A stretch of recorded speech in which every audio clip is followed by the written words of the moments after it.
Salut à tous les supporters. Ah, Axel Dizazi. Mais putain, c'est pas vrai ça. Faut que ça dégage. Franchement, ça dégage. Moi, j'ai rien dit contre Rennes. T'as mis une tête contre notre camp. J'ai rien dit. Je veux pas saquer les joueurs. Mais voilà, tu nous fais des trucs comme ça, tu dégages. À ma carrière FIFA, je t'ai vendu. Je t'ai vendu. Ouais, bonjour, ouais. Qu'est-ce qu'il y a?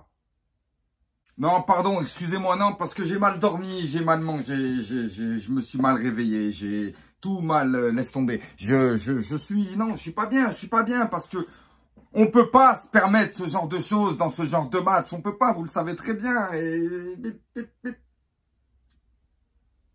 t'as ruiné la finale! Bon, on va essayer de remettre les choses tranquilles. Oui, voilà, j'ai passé une mauvaise soirée, j'ai passé un mauvais match. Après, ben, j'ai regardé le Zodiac sur Netflix, ouais.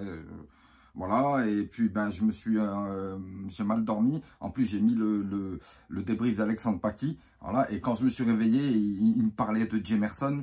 Enfin, oui, parce que les vidéos, elles tournent. Donc, en fait, tout était réuni. J'ai ce connard de Michael Mounegou qui est venu me prendre la tête en privé à me dire « Ouais, mais si c'était pour faire ça, on aurait dû laisser Emily, machin. » Eh, tu sais quoi, toi, vas-y, dégage de ma vie, toi. Toi, ne viens même pas essayer de me dire bonjour, espèce de tête de mort, va. Non, c'est bon, franchement, il y a des jours comme ça. Pourtant, les oiseaux chantent, je comprends pas. C'est le bordel. Alors pour moi, c'était jour de fête. En plus, on s'était fait un super live avec Parisien 88 et Seis Panam. On s'était fait un super live avec Alex. Et voilà, c'était une ambiance de finale, une ambiance de fête, une ambiance de grand match. Et lorsqu'on arrive comme ça, qu'on commence bien le match, parce que moi je trouve que l'AS Monaco commence le match très sérieusement, face à un Paris très sérieux, faut pas non plus abuser. On joue contre une des 4 meilleures équipes d'Europe. Donc faut pas non plus déconner. On savait très bien qu'ils allaient avoir le ballon. On savait très bien qu'ils allaient vouloir dicter leur loi. Et en plus, ils sont chez eux d'une certaine manière. Ils sont à Paris. Voilà. Donc, le match, il commence bien. Paris prend bien le ballon. Hein, mais on est là. On muselle le Kylian Mbappé. On les empêche de... Parce que mine de rien, on n'a peut-être pas eu beaucoup d'occasions. Mais ils en ont pas eu beaucoup non plus. Parce qu'on était présents. J'ai trouvé que les défenseurs, tout le monde était discipliné. Sauf que le Paris Saint-Germain était discipliné aussi. Est-ce qu'il n'aurait pas fallu que le Knosef, là, il lâche Neymar au milieu de tout ça? Ça nous aurait peut-être créé de jolis espaces. Mais bon, voilà. Le problème, c'est que, voilà, tous les joueurs qui étaient du Paris Saint-Germain étaient des joueurs assez costauds, comme Paredes et compagnie. Et en plus de ça, expérimentés. Comparé, on l'avait expliqué, à une équipe jeune, très jeune.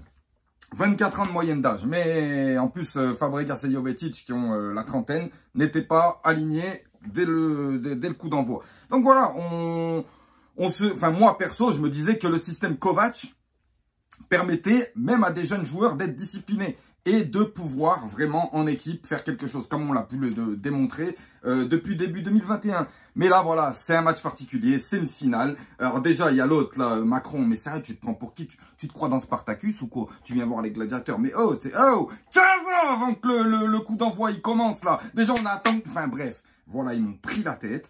Bon, on a quand même vu de belles images entre joueurs, entre supporters, c'est une belle chose, hein, franchement, voilà. Moi, c'est ce que j'aime bien avec les PSG Monaco, c'est que il n'y a pas de coup d'entourloupe ou de coup dans le dos ou de trucs. Ouais, non, on joue pas contre l'OL, tu vois. C'est que le football qui s'exprime. Et en dehors, voilà, tout le monde, la plupart se connaissent, ils sont tous internationaux. Donc, voilà, donc ça promettait une belle soirée. Et le match, donc, comme je vous ai dit, est sérieux des deux côtés. Les Parisiens sont là. Les Monégasques, on contient bien. On tente de voir s'il n'y a pas une petite... Mais on sent qu'il y a largement la place parce que les Parisiens ne mettent pas beaucoup d'intensité.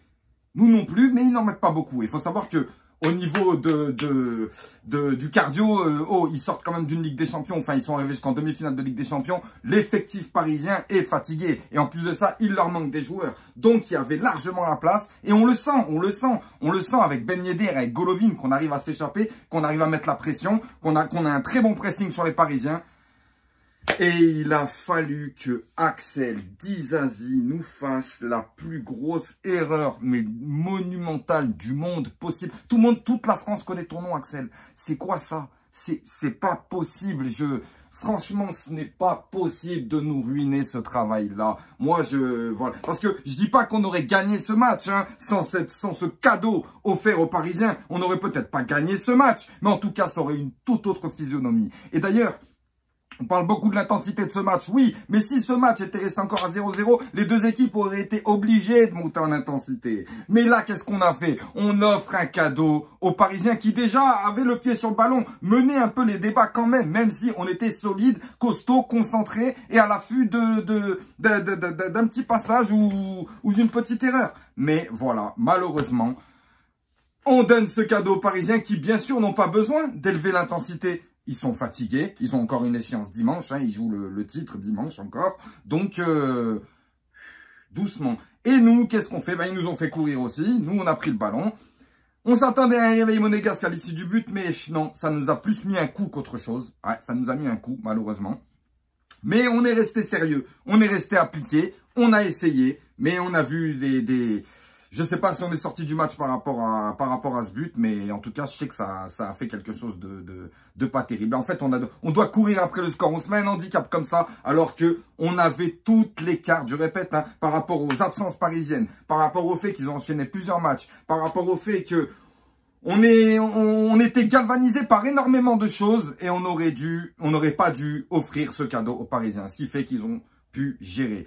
La deuxième mi-temps, on s'attendait tous, d'une certaine manière, même les Parisiens se disaient la deuxième mi-temps, ça fait peur parce qu'on sait que Paris décroche un peu, des fois même souvent en deuxième mi-temps. Et ben malheureusement, c'est le contraire qui s'est passé. Moi, j'ai vu les Parisiens, ils sont revenus, c'est eux qui ont commencé à mettre le pressing haut, c'est eux qui ont commencé à être agressifs, c'est eux qui ont commencé à faire de nous couper toute chance et de nous dire qu'on a une chance de pouvoir aller marquer ce but pour égaliser. Et malheureusement, à force de pousser, parce que les Monégasques, bien entendu, on a poussé aussi, on a eu de jolis temps forts. On a pu jouer dans les espaces, Ben Yedder, Golovin, voilà, mais on n'arrivait pas à faire péter le verrou de cette défense parisienne et de ce milieu de terrain qui était, sérieux, appliqué. Et on a l'impression que Pochettino a repris un peu le jeu de Niko Kovac. En fait, voilà, c'est comme s'ils nous avaient eu à notre propre jeu, parce que, voilà, ils étaient vraiment concentrés, appliqués. On attendait tous l'erreur de Kehrer et on a eu l'erreur de Axel Disasi qui devrait nous quitter en fin de saison. Non, je suis dégoûté. Je suis vraiment dégoûté. Parce que là, voilà, c'est un titre qui s'en va, encore une fois. Ça fait plusieurs titres qu'on offre au Paris Saint-Germain. Et de toute façon, tu as ruiné la finale, tu as ruiné le spectacle, en fait. Voilà, à la 20e minute, tu as ruiné le spectacle. Parce que le combat entre ces deux équipes aurait pu être beaucoup plus engagé. Mais bon, qu'est-ce que vous voulez? Qu'est-ce que vous voulez? On a une équipe jeune. On le savait.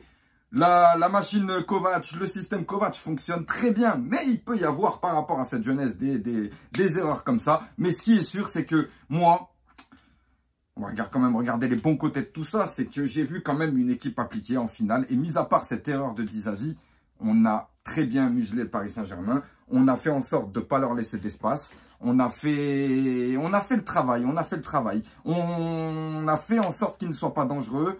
Même si on a réussi, nous, à pas être très dangereux aussi, mais on s'est créé quelques occasions. Et puis, à force, Kylian Mbappé, on l'avait éteint en deuxième mi-temps, on l'avait totalement éteint.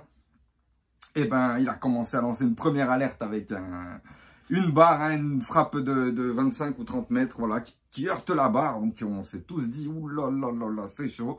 Et bien, en plus, ça l'a galvanisé avec une superbe passe de Di Maria pour Mbappé qui trompe Majeki. Alors, il y en a qui parlent de Majeki, c'est pas de sa faute. C'est pas de sa faute, c'est pas de sa faute, c'est pas de sa faute. Moi, je dirais plus que, voilà, comme on le savait, il y avait une histoire d'expérience de finale, expérience de haut niveau. Badiachil. Aurélien Tchouaméni a dit exactement ce que je pensais en fin de partie. Il a dit que ces matchs-là sont faits pour apprendre et c'est un match de niveau Ligue des Champions contre une équipe qui est, je répète, la 4e équipe, une des 4 meilleures équipes d'Europe. Une erreur ne pardonne pas. Une erreur, ça pardonne pas. Voilà. Donc, pour les jeunes de l'équipe, ils sont prévenus. Si on va en Ligue des Champions, il va falloir être beaucoup plus fort. Il va falloir sûrement amener un peu plus d'expérience également, mais il va falloir être beaucoup plus fort. Et c'est un bel apprentissage. J'espère qu'on va se relever de cette défaite qui n'est pas vraiment une défaite parce que, comme je vous ai dit, c'était un risque à prendre. C'était un risque à prendre. On l'a pris, on aurait préféré prendre ce risque et ramener une coupe, mais finalement, c'est pas grave. Je rappelle que notre objectif est déjà atteint.